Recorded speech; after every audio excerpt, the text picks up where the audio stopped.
Our next question comes from Dustin Long from Landmark Newspapers. Sir, you may ask your question. Yeah, Tony, I want to ask you, do you find that people, whether it's fans, media, or corporate America, that looks at you guys, the drivers, more now as entertainers instead of athletes, in light of the changes that have been done to enhance what some would call the show, the way the finishes, or things like that, and even in talk now of changes to the chase? Do people forget that you're athletes and look at you more as an entertainer, or expect you guys to be more of an entertainer, per se?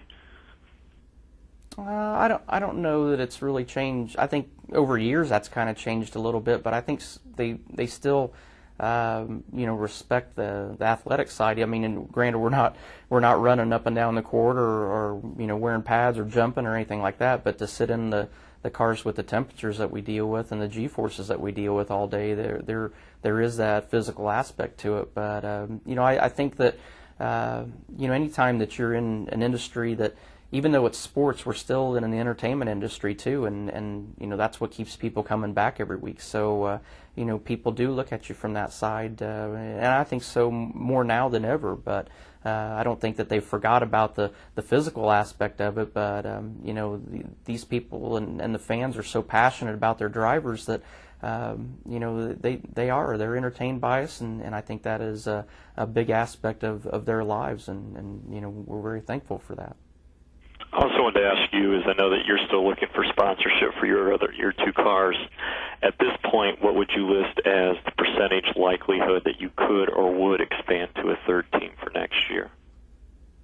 I would say there's probably a 0% chance that we'll expand to a third team for next year. We're still trying to fill the void when Old Spice changes this year, and we're talking to a lot of great people, so there's a lot of good opportunities out there. It's just a matter of finding a package that works for somebody to fill our spot, and there's still races we're trying to take care of on Ryan's cars. So the hard part about it is, it just takes funding. I mean, we could be up to a 4-car team, very quickly, but it takes the funding to get it done. Thank you. Our next question comes from Kerry Murphy of the Final Lap. Sir, you may ask your question. Hey, Tony, thanks for being on with us again today.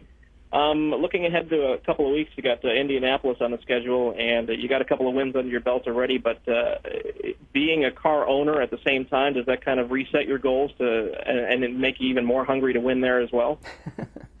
No, I don't know how my goal could change. I mean, I go to Indy for one reason and one reason only, and it's never changed. I'm just so passionate about the Indianapolis Motor Speedway, and whether it's a driver or owner, the good thing is I got 2 opportunities to have a shot at winning at Indy. But it to me, I mean, I obviously first and foremost want to win as a driver, but if we can't do that, and if I can go to victory lane as a car owner there, that would be just as special to me to be standing there with Ryan. So it's cool to have that opportunity. Obviously, you've probably talked to Ryan about that goal. He's got to be pretty excited about being in such good equipment to win at one of his favorite tracks as well. Yeah, I mean, obviously, both of us growing up from Indiana, I mean, it's a special event for the whole series in general. But when you've grown up around that speedway, it's a big goal and a lifelong dream for us to have that opportunity. So we're both excited about it. Thanks, Tony. Good luck this weekend. All right. Thanks. Our next question comes from Mike Embry from SpeedTV.com. Sir, you may ask your question. Tony, there is a lot of talk about possible changes to the chase, new tracks and formats and all. I realize you're captive to whatever NASCAR wants to do, but does it matter to you if they make some fairly dramatic changes to the chase, tracks, formats, etc.? I don't think so. I mean, I believe in Brian France. I believe in the vision that he has, and he's learned from 2 of the greatest promoters in all of racing with his father and grandfather. So I guarantee that whatever it's going to be and whatever they're talking about and looking into as far as changes are concerned, that it's something that's been well thought out and will be good for our series. And any time that that it's good for the series. It's good for all of us too. Everybody was skeptical about the format of the chase to begin with, but it's provided some great excitement for our series at the end of the year. So the good thing is it's the same for everybody, and that's all you ask for. It really doesn't matter what the format is to us. You just learn how to plan for it and how to adapt to it. Thanks. Our next question comes from Regan Swan from NASCAR.com. You may ask your question. Hi, Tony. We're going to go see the cheetahs tomorrow at the Indianapolis Zoo, and I wanted you to share with me a little bit about the experience that you had working with them and the conservationists out there, and then if you could share one funny tidbit about filming that commercial.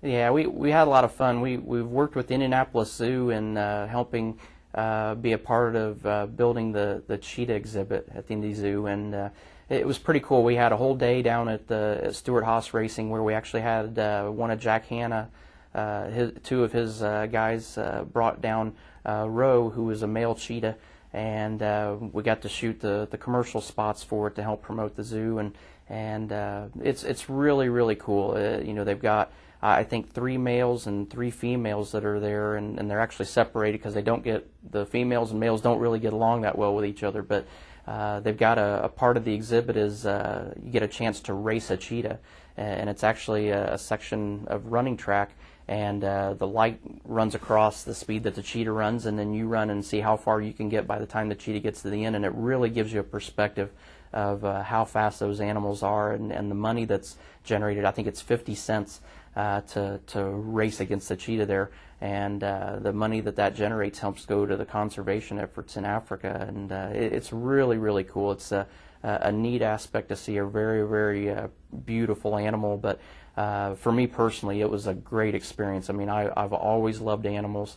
I got along with Ro really well right off the bat, and toward the end of the day, I was walking Ro around the shop, and we've got some really neat pictures. Go to our store at TonyStewart.com.